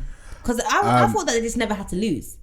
No. Wait, say that again? Because now in this game, Hedake has to lose, and in the other game he has to lose by 4. Whatever. I think this one is because they weren't the favourites for this one. Oh, that's what it's determined by. Yeah. So, I think it swayed the odds. Flipped around. Oh, I see. Like, okay, because whoever's the favorite, Joe's gonna bet against them. Yeah. I see. Pretty much, he's gonna go with the whatever. So with the underdogs, whatever. So yeah. So he's like, yo, lose this one. That's tough though. Now the losing thing is a tough thing. That's what I'm saying. That one you have to be a bit more. Exactly. You have to be shit. And if you're the point guard and like everyone's looking to you, yeah, it's a bit wild. It's like, hold on, what's wrong with you? Why are you not in your A game? And they know your your potential number 1 pick. Yeah, like, they know you're. So you're not sabotaging your ability to get chosen for the NBA. So if you start moving mad consistently, sheesh, it's a mad one. And all for 20k. It's harder to lose because your teammates, like I know, like he said, he just the way that he said it, he made it sound so simple. But I knew it when I was watching. I was like, you can't do that every game. Yeah, you know, he said I could put my teammates in certain situations. Yeah. Like brother, certain situations, like certain times these teammates he might make that shot. I know, like it's unlikely, but what if he does? He might. Yeah. But I think that's the good thing about this is that like he didn't have to lose all the time. Yeah. Like I wouldn't say rarely because we only see like 5 games of it. Yeah. 3 of those games he had to win and 2 of those games he had to lose. So yeah, I don't know. But so in the first half of this game, they kind of flop. And they have a coach. Of course they have a coach. The coach's name is Bill Frieda. Frieda. Like Bill. Yeah, and so he's like to them, listen, we're investigating this game because obviously there's been a heads up now because someone was like, oh, look into Headache. He says it like in the locker room, right? Yeah. They put it, fam, I would have, what? That's scary. I would have started sweating. That's scary. Like, how do you even like... My belly would have started going... Look at me, I'm guilty. I can't remember, they painted the scene, right? He probably like, they closed the door or something. He was like, listen, this game's being investigated. If anyone's doing anything dodgy, let us know now. Let us know from now. Can you imagine that? And I feel he kind of like, Hedake kind of baits himself up because now second half, he's on it. Yeah. He's doing like, they win by 18 points. So the mission was to lose by no more than 3 points. Yeah, he couldn't do that game. They win by 18. Yeah, couldn't do that game. And again, this is what I'm saying with Hedake. Like, yeah, he did a bad thing, but like his heart was really in the right place. Like he wanted to win. Do you know what I mean? And when it came down to it, he won. So Joe loses 3 million. That made me so happy. That was like my favorite part of this whole documentary. Hold that. I was like, yeah, exactly. Hold that. Exactly. Well, don't hold the 3 million because you lost it. Yeah. So now the media gets a hold of this, and obviously when the media gets a hold of stuff, like it's all over Jackie, don't cry, don't beg. Yeah. Isaac and Hedake deny everything, of course, because what are you gonna do? Do you know what I mean? Are you gonna say, yeah, that was me, I made 40k? Like, I don't. Absolutely not. So now Hedake leaves, like he withdraws from classes, he doesn't even graduate, and despite this, he's still very confident that he's gonna get drafted. I don't know why this is. Amidst scandal, because they just didn't knock on his until they knock on your door saying, yo, it's you. You just think you can kind of get away with it. Yeah, but then are other teams gonna want you if there's all this scandal around you? Yeah, that's the thing. Yeah, do you know what I mean? There was noise, but nothing was like insane. A lot of the fam. And if there's noise, like it's just a matter of time before someone comes knocking. I get it. I wouldn't, if I was in his shoes, I wouldn't think that it would have really impacted me. Yeah, because it just doesn't. Because it's just like at the end of the day, NBA teams are trying to win. And they know that you can ball. They don't give a fuck. They really don't give a fuck. And they know that you can ball. Yeah. And that's it. And that's it. Usually what happens is they'll still draft you and then they'll ask the questions later. Yeah, but you should still get drafted anyway. Yeah. Anyway. And if they want to drop you, they can drop you. But exactly. Whatever happens. Yeah, I guess that makes more sense. Or maybe they draft you and then they trade you. And they trade you. Something. Even that whole trading thing, even with football, I'm just like, bro, you're selling niggas. Yeah. What? Yeah, trading's mad. Is that not crazy to me? Big up my guy Lamar Odom. Oh, how's that one? Is he okay? Yeah, he but that's what they did to him, innit? Like his trade is one of the saddest trades. What happened? They traded him. Who traded him to where? He played for the mighty Los Angeles Lakers, right? So he mighty. Yeah. So he just won a ring. Yeah. He was living like. That's good. You're in a good place. Yeah. So he's in a good. He was happy. He was great. What ring did they win? The championship ring, like So what's Super Bowl ring is different? Yeah, that's the NFL. Does it look the same? No. Is this like that signet ring? It's a big ass ring. Yeah. It's worth a lot. Okay. That's all I know. So he's got one of them. So he got one of them, right? So boom, he's living la vida loca. Amen. Then one day, maybe it's like 3 a.m. The mad thing is like how the trades happened. You could be. He didn't know. No. You don't know. So he's Christy. He's thinking, me and the Lakers. Life's good. You get a phone call. Sometimes you don't even get a phone call. You see on TV. Nowadays you don't even get. You see on whatever. You see on Twitter. You get notification. So and so has been traded to so and so. That's wild. And the thing is, the maddest. What if you don't want to go? You have to go. It's your job. Your job. You work for the NBA. You don't work for the. Team. I know you work for the team, but you don't really. You work for the NBA, right? Yeah. That's how it goes. So wherever they say you're going, you're going. That's wild. But you'd be going within the NBA, still in America. Yeah. But the maddest thing is about Lamar is that he got traded to Dallas. He got traded to the Mavericks. Maverick. Yeah, oh wow. What's Dallas Heat? Is that a thing? No, Dallas Mavericks. What's Miami Heat? Miami. Yeah, Miami. Right. Happy knowing. So he loved LA. He loved LA. So you have to live there. Yes, you have to live there. You have to go there. So okay, so I watch Basketball Wives. That's my introduction to basketball. So you just have to go wherever your man's. That's what I'm saying. But that's why they had to make a whole Basketball Wives show in the first place, right? Because it's a whole experience. Your life will change if you marry a basketball. If any sports player, really. But like basketball, football, like those type of sports, because whatever team you play, if you play for a team sport, you have to live where you play. You have to train and stuff, right? Because that's where you train. That's where you do. I don't know. So he had to move from LA to Dallas. So you had to. And you can't just say like, "Oh, I'm alright." Nah, you gotta go. You can say it, but you won't be playing for LA and you won't be playing for Dallas. Even that, no, because the thing is about it is that whatever with the trades, whatever contract you have for that team, that contract gets traded. So if I'm signed to LA Lakers for 3 years for 120 million, if I'm traded, right? I play for the Dallas Mavericks for 120 million for 3 years. So what's okay? So say for example, I'm playing for the Lakers for 3 years, 120 million, and we're in the first year.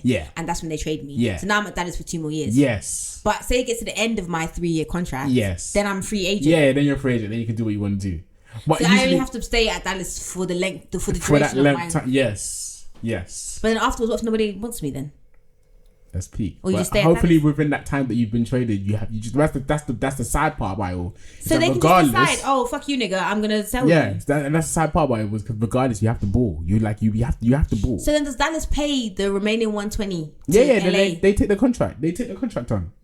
And then they pay him. That money goes to him. Like it's a 120 million contract for him.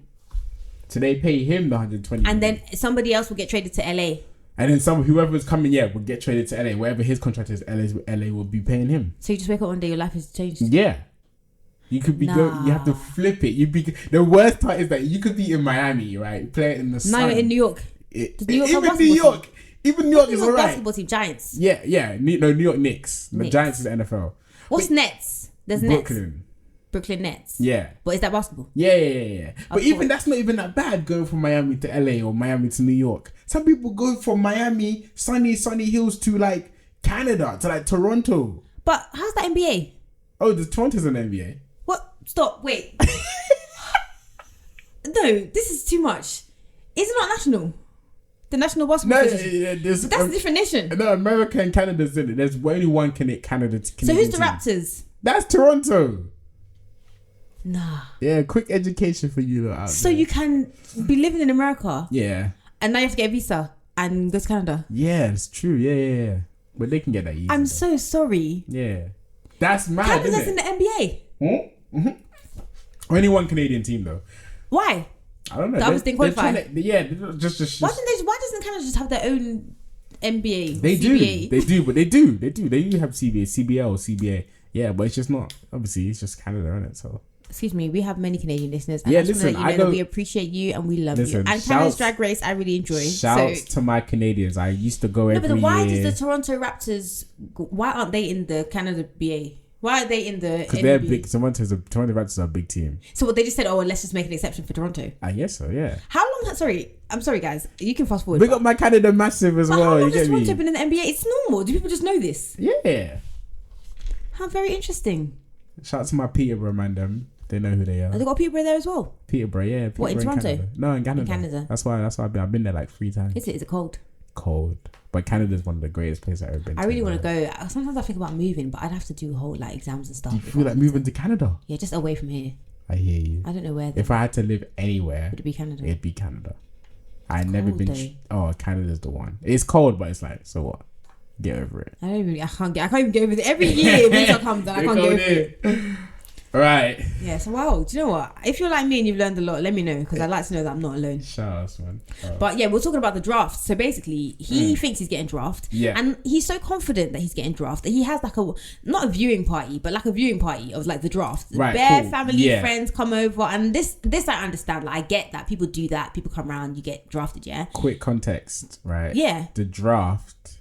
Okay, so the draft, the NBA draft. Yeah. So if people don't know, you play college, right? You play the best ball in your life in college.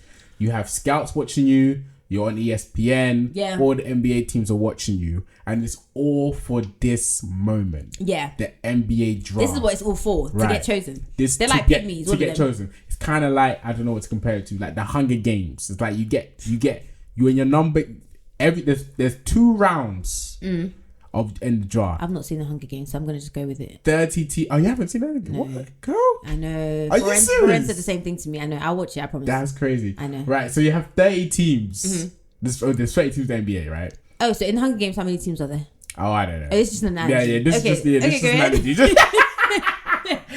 In the NBA, there's 30 teams, right? Yeah. Then there's 2 rounds, right? The way that the draft is set up is that it's like the worst teams that in the league. Yeah. That were the worst teams. They're the ones that it can get like they get the number 1 pick and then it goes. Oh, really? Down from there. Wait, the worst. Yeah, because the best teams can't get the first pick in the draft. But then, what if the worst team picks the good guys? That's how you balance the NBA league. Oh, right? I see. So the people that come last are the ones that get the top picks. So basically, if you don't hear your name for a long time, it's good because then you're going to get picked by someone. Are you either going to get picked by a good team or you're fucked? Yeah, but it's okay because that's how you keep the league.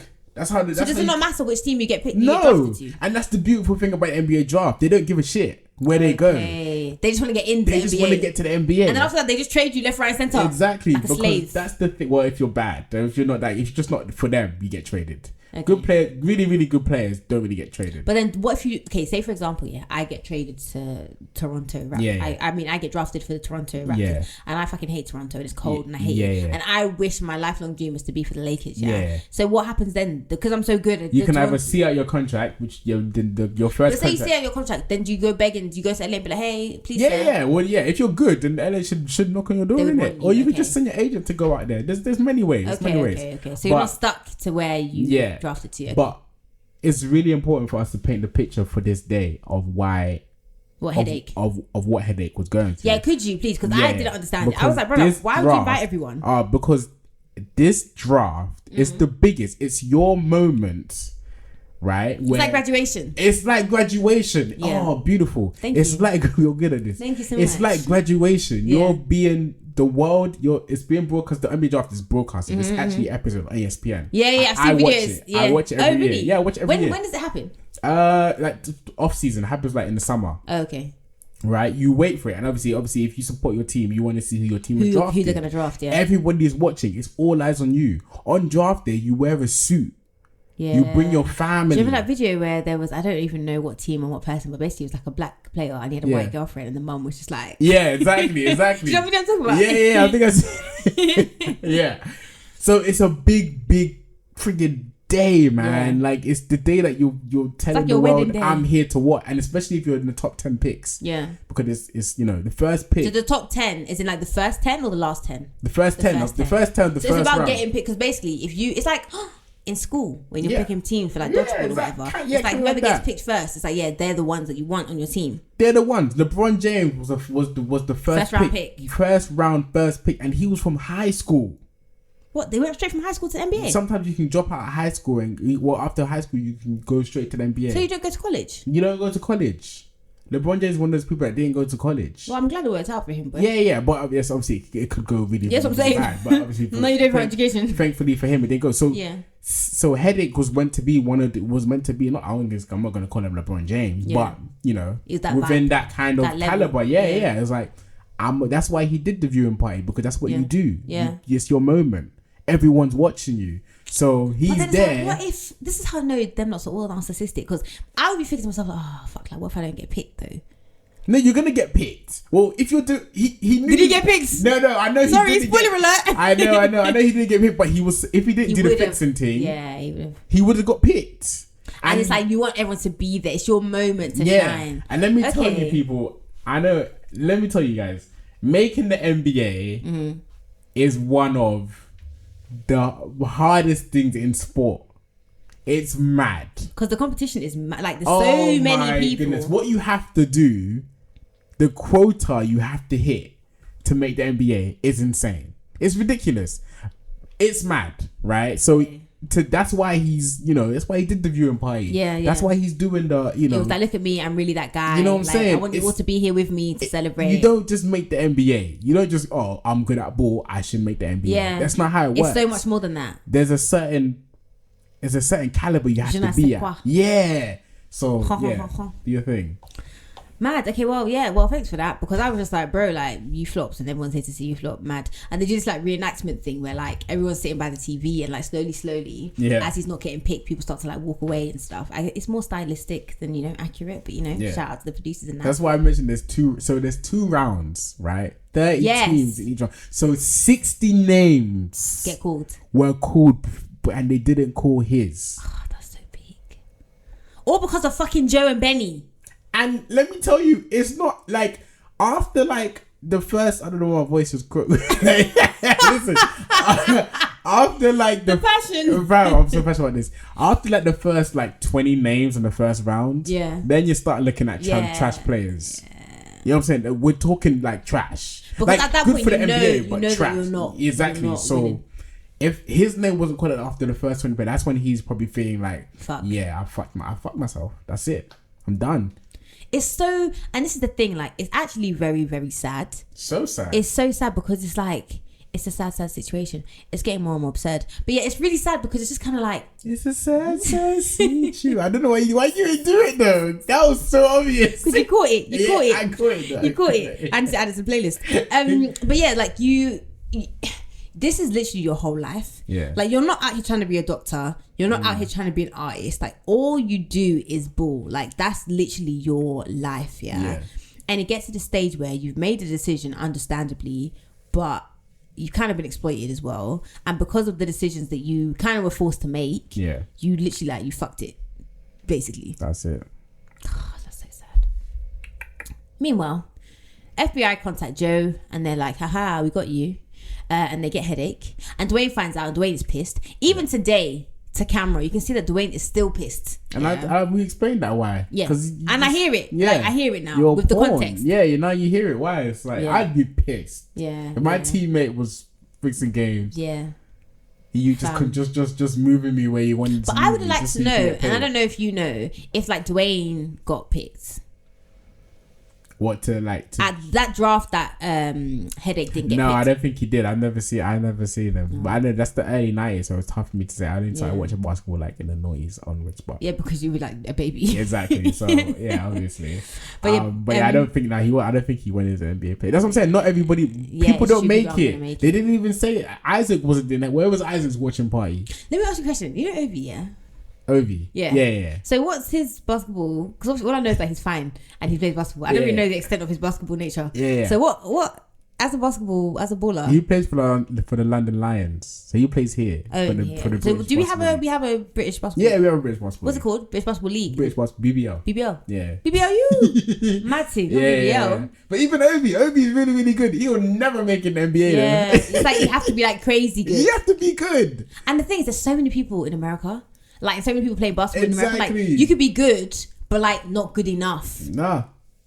So no wonder they get so gassed when they make it. Exactly. Me too. I would be like, don't fucking look at me. You know who I am? Exactly. And Hedake threw all of that away. For 20k, 40k. For 40k. If he just had somebody, I just feel like he just didn't have a mentor, innit? He just didn't have somebody near him. Again, but that's what I'm saying. It's just so sad. Like, the whole situation is, and I would never look at Hedake and be like, you fucking stupid nigga. Like, I would never do that because I think to myself, like, I get it. Yeah, you obviously mistakes were made, but like you just all he needed was somebody to just pull him aside and say, listen, I know this is mad, but trust me, you're about to make millions in the NBA.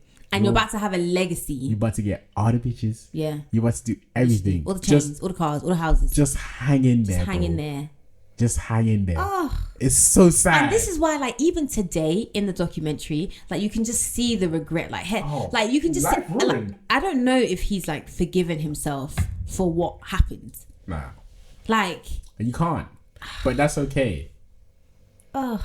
Because he learned. It's a lesson learned, isn't it? It's just one of them ones. It's a lesson learned, but like, you don't even have to take that test again. So like, it was a point. You didn't have to. This is a lesson you didn't actually have to learn because it could have just been fine. Yeah. Do you know what I mean? But yeah, Benny and Isaac get found out as well. And now we're getting to the end of the documentary, and we find out that Isaac gets 3 years probation. He gets 200 hours of community service and an $8,000 fine. And also his career flops. He's now playing overseas, which I'm not saying that means your career flopped, but you're not in the NBA, is what I'm saying. Joe gets 15 months in prison, 3 years supervised release and a fine. They don't say how much, which I found very interesting. Hedake gets a year and a day, which I think is so petty. Like, just round it up to a year in prison, an $8,000 fine, and 200 hours of community service. And of course, he doesn't get drafted to the NBA. He ends up playing in the minor league, which is just like, oh, babe. Yeah, I know that. Yeah, when Hedake got out of prison, I know he played for like, you know, some Euro leagues, some small leagues around the country. Sad. But yeah, in the NBA though. And then the coach, Bill Frieda, he gets fired. Why would he get fired? Because he should know. How would he know though? I know it's tough, but you just should know. You should know your players. It's just sort of like someone has to be seen to have been punished for it, right? Yeah. And it's just one of them things where it's just like, you just have. I think it's that's the sad thing about point shaving, because it's just it's so damaging to the game. Yeah, like the integrity of the game, right? To the integrity of the game, you have to kind of rid. Yeah, and like, how do we know that you weren't involved? Yeah. They don't, but to cover their back, yeah, exactly. You gotta go. Yeah, it's like a scapegoat. Someone has to be punished. It has to be like to deter other people from not being as like hard on their thing. Exactly. It's just one of them. Like, poor Bill, man, caught in the crossfire. So now Ken, the journalist, is back, and he kind of acknowledges in the article that he wrote how easy it is to point shave and how easy it is to kind of get kids, because they're actually kids, to do this for money. Mm-hmm. It's proper sad. So now it's time for the real crime, I think, was the beard. Our segment where we focus on something during the documentary that may not be criminal, but we definitely consider to be a crime. Have you got one? I've got one. You go first. Mine is the exploitation of the players, right? The fact that, the school makes so much motherfucking money. Yeah. And the players don't get paid. The fact that Joe and Benny were making millions and giving Headaches tens of thousands, and the pressure that they're under to perform, like, it's not, like, I understand, do you know what I mean? Like, basketball, NBA, it's crazy, it's wild, but they're under so much pressure to perform. They don't have any money, they can't even eat, they don't have money to eat. Like, I think that is really the real crime here, because if money wasn't if Headache wasn't a broke nigga, that and also his gambling problem, alleged. I think he had a gambling problem. He doesn't ever say it though. He doesn't say it, but like, it started from somewhere. But then also, if part of me thinks like, if they were actually paid, then he wouldn't have been tempted to do this. But then part of me also thinks that if they were paid, he would have just gambled that money away. So in any case, maybe he would have ended up being here. Yeah, that's a good point. If you don't have money and you gamble, if you have money, what are you gonna do? Yeah, it's true. But then maybe you're gambling to make money. Headache, I don't know. It's a tough one. Stevin Hedake, I don't know. I'm sorry this happened to you. I'm sorry you're involved in this situation. I'm very sorry. But yeah, have you got one? Yeah, I kind of agree with you. I kind of had that one in mind as well. But I think I don't know. I think there was some racial.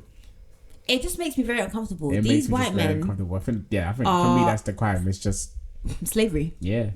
100%. I'm gonna say that, man. I'm gonna say that because they preyed on him. They said it from the beginning. The way that they speak about him, they kind of like speak about him like he's just like some little man, Yeah, and just like I'm making millions of him. He's like, and giving him 20k, to split with another little man. And it's just I just go back to the first way that we hear about how they spoke about him. He said, "I got a fix."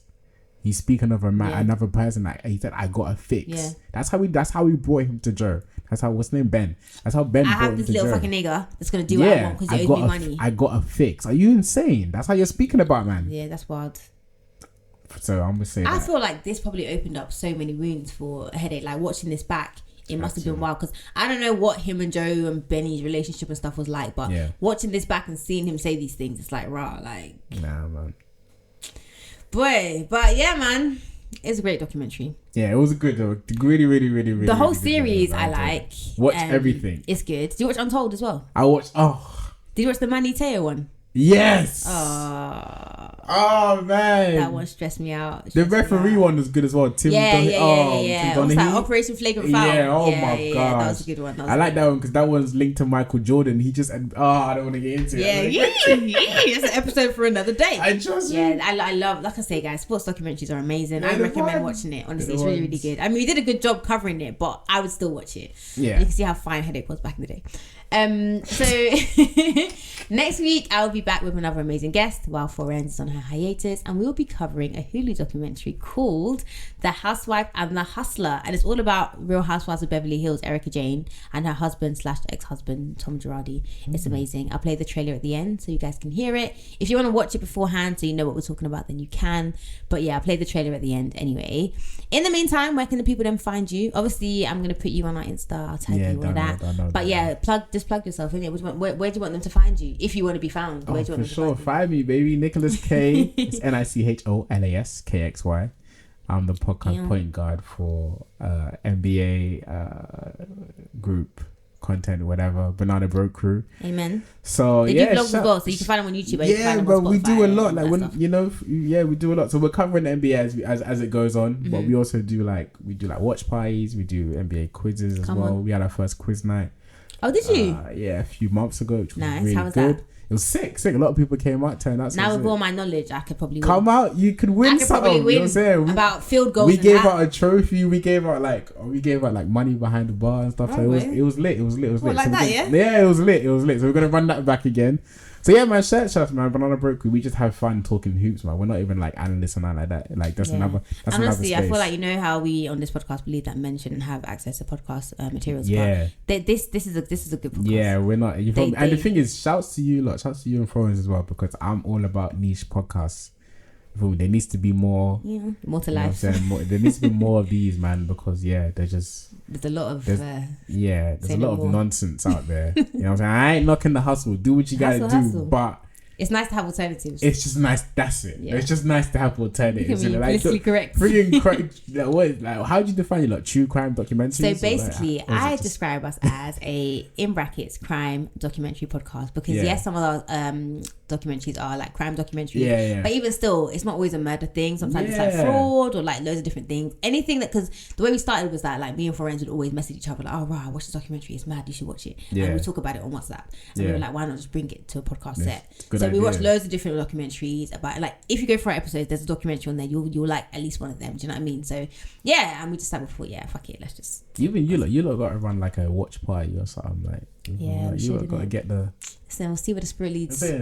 You gotta get a club going or something. There's book clubs. Why can't it be a documentary in it? Yeah, why not, bro? What? Maybe. You know maybe we'll be back to this episode next year and be like, oh my god, guys, we're doing a viewing party. Why not? That would be sick. We'll see. We have plans. We have hopes. We have dreams. But Now, honestly, in the meantime, though, you can find us on Instagram, Twitter, Facebook, 2 Girls 1 Doc. On TikTok, we are 2 Girls 1 Doc podcast. Share with a friend. All that good stuff. I'll put some bloopers at the end, and I will also put the trailer for the next episode at the end. So any last words for the people then? Last words, just love, man. Just what I'm saying, show all right then. No, you guys, I end with love, man. Just show love, man. Love. Actually, I wanted to ask you a quick question. I know it's the end, but it's actually a really good question. Go ahead. Do you think it's weird though? Because I have to ask you, all these some of these crime documentaries that come out, especially dark, the Dharma thing, it's getting a bit mad though. I made a TikTok about the Dharma one because it really pissed me off. Yeah, do you know what it is? Fetish is starting to come out now. Let's actually get into this. I didn't even mean to do this today, but basically, the thing with true crime is that it's a very sticky genre, because I feel once upon a time, and when I've been watching true crime stuff Snaps, Women Who Kill, all those kind of shows from when I was a lot younger, me and my sister would watch with my mum, cool, and it used to be about forensics. It used to be about this bad thing happened, this person was killed by this person, how did we get to the stage where we fell, or how did we find out who killed that person, right? And it was kind of more about that, the journey to finding out who killed the person and whatever. Now it's about the killer. And it's about the killer, and oh my god, they were abused by their mother, oh woe is me, and they did these things, and oh my god, how crazy, and oh, I'm so desensitized to this, and it's just really fucking weird. And I feel careful. It's honestly, we have to be careful, very careful, very very careful, because I feel true crime is just going in a very weird direction. It's fucking scary. And it's it's less about letting people know how to be safe, or telling the stories of the victims who couldn't tell them themselves, and more about the killers. And it fucking freaks me out. We did a episode about Jeffrey Dahmer a couple of years ago, a documentary about him. Since then, how many more documentaries have there been about the guy? Is a fucking dickhead, and how many documentaries do we need? Immortalized now, literally, and it's all about him and not about the people that he killed. And it's less about because sometimes with these documentaries, it's kind of okay, cool, this person did this bad thing, why were they able to get away? With Jeffrey Dahmer, he could get away with this shit because he was killing black men and because he was gay, and there was an element of racism and homophobia. That's the reason why he got away with it for so long. Instead of people to focus on that being the reason why, and how do we tackle unconscious bias or racism or homophobia or whatever it is, and look about doing that. It's all about, oh, Jeffrey Dahmer, I saw some tweet, someone dressed their kid up as Jeffrey Dahmer, and they had a bucket with body parts in that was painted black. This Halloween, watch how many Jeffrey Dahmer costumes you see. Is everyone okay? And then not only did they, so there's been documentaries about him. Netflix did a documentary about him, and then also did the series on it. And I was like, bro, like, I don't understand. Like, how much death-free drama shit do we need? Yeah. Like, how much do we need? Like, I'm happy you got that off. I wanted you to get that off. Mate, I knew you had a take on it. Because it's a bit mad. Somebody was like to me, yo, you gotta watch this show. It's mad juicy. I was like, yeah, all right, cool. What are you talking about? And then they said, Jeffrey Dahmer was like, I'm not. It's so scary. I was like, wait, that's how you just, do you know that's real? Like, there's something like true crime. Literally, it's like, this is not a story. This actually happens. It's real. Like, some, like, people are in, like, pain right now. Like, it's so scary. Like, even some true crime podcasts are just like, it's almost like they're gagging, like salivating over like the fact that this person can, and it's just kind of like, like, I just really hope like we don't come across like that. Do you know what I mean? When we talk about true crime, because it just stresses me out. I'm just like, it's such a scary place to be. Like, people are doing their makeup and doing like, talking about people dying, and I'm just like, fam, like, if this was your loved one, how would you feel about it? Like, if you can look at it yourself and be like, okay, cool, this is how I would feel about this if this was my loved one. There's no way you would act in the same way. If your loved one was killed by a serial killer and then someone's out there dressing up as that serial killer, would you not feel like it just... I'm with you. It's crazy. It's so scary. Like, I don't know, man. It drives me insane. So just to round off then, so we can end on something, what would you say is the main lesson then from the documentary that we spoke about? Slavery is wrong. Yeah. It's not a choice. And sometimes in life, it can seem like you've made a choice, but you've been sort of forced to make such a choice. And, you know, mentors are good, you know, field goals and all that. Shooting guards, point guards and that. Centres. Small and power forwards. Nice. And, that's the vibe. I'm enjoying that. Yeah, it's been good to have you on. It's been wonderful. I haven't seen you in ages, man. I You've know. grown so much. Oh, thank you. Thank you. Listen, next time you need me, I'm here, man. 100%. Oh, we have such great guests. Oh. We've had such amazing... I say that, we've had like 2, but we've had some amazing guests so far. And we've got amazing guests coming up. But yeah, man. Let's let you go home. You need to trek all the way back to the motherland. I do. I'll catch my flight. Wow. Wow. I do not live in Croydon. Anyway. All right, then. Bye, people, then. We out. Watch your head.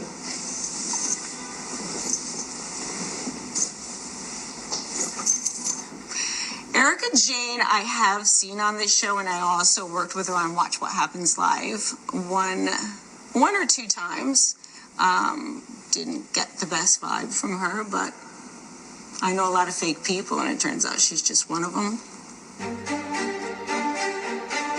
We are back with the Real Housewives star accused with her husband of staging a fake divorce to hide money from the families of plane crash victims. Thomas Girardi is accused of embezzlement.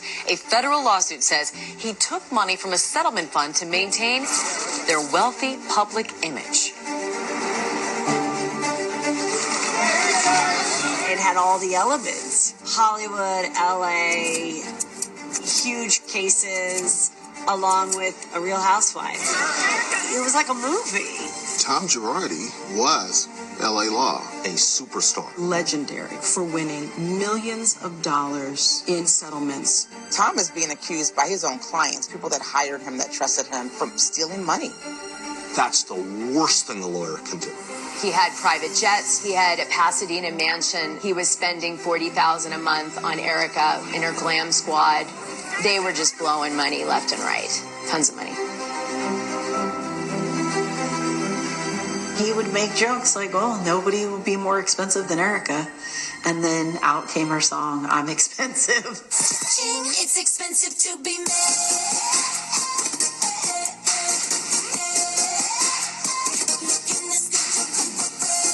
Like, yeah, big surprise. She said, I have two personalities. I'm Mrs. Girardi and I'm Erica Jane. It's built on, I am the third wife. I have the money. I spend the money. And this man's going to give me the money because I'm that fantastic. And that's that.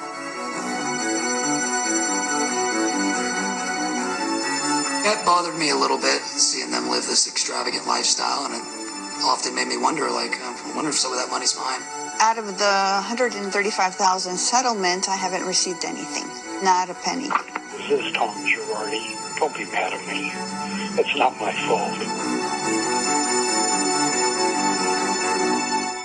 Do you solemnly swear that the testimony you're about to give in the matter now pending will be the truth, the whole truth, and nothing but the truth?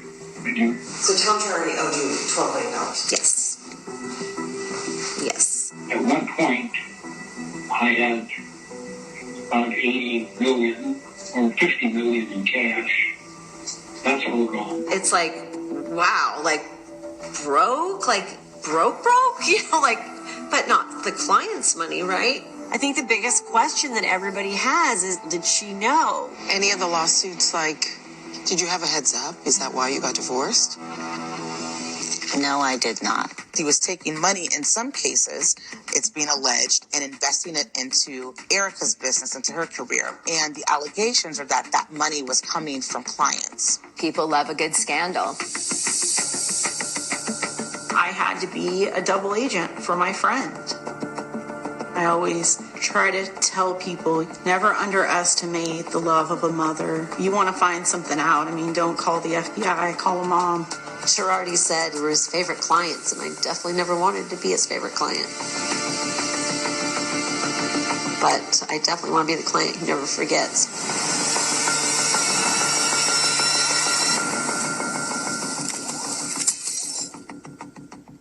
What? Damn, you forgot already? So this wine, Jammy Rose Rue, Yellowtail. Yeah. It's in my opinion, a blend between Pink Moscato and Jammy Red Rue. Have you had Jammy Red Rue? No. You're not a red wine kind of guy. I'm really not. I drink Hennessy, yak. Such a nigga. Such a nigga. You know what I'm saying? Courvoisier. Okay. Flight mode. Airplane mode to ignore them. Okay. Good one. See, you're reclining. I need you up on the mic. I got you. Like it's your girl. Alright. Okay. Big up. So yeah, shouts to Florence. Amen. You know, I had to take a spot real quick. Wow. So it's, what's it? One girl, one boy. One girl, one boy, one duck. One duck, yeah. Amen. Listen, the girls is a gender neutral term. Yeah, okay. So it's fine. So it's still 2 girls, 1 duck. Do you know what I mean? Oh, okay. I see what you're saying. Girls so I'm your girl. Like cis is gender neutral. Exactly. Okay. I'm with it. Listen, I'm good. I'm comfortable with my skin. Amen. Comfortable in my skin. So.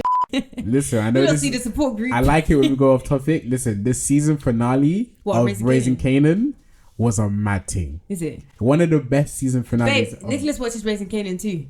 What? He watches it. Have you seen the season finale? No, you spudding. It's mad. Wasn't it one of the maddest season finales of all time? But you know what? No, not of all time. Nah, it's up there for me. It's up there for me. House of the Dragons. Yeah. That one was mad. I thought Raising Kanan was better than I thought that one was mad. Because like, the second season is going to be crazy. Yeah, of course. But if we're just talking about finales, honestly, I enjoy Raising Kanan more. Yeah, no, but to be fair though, I thought she was gone. Yeah, same. Southside. Yeah.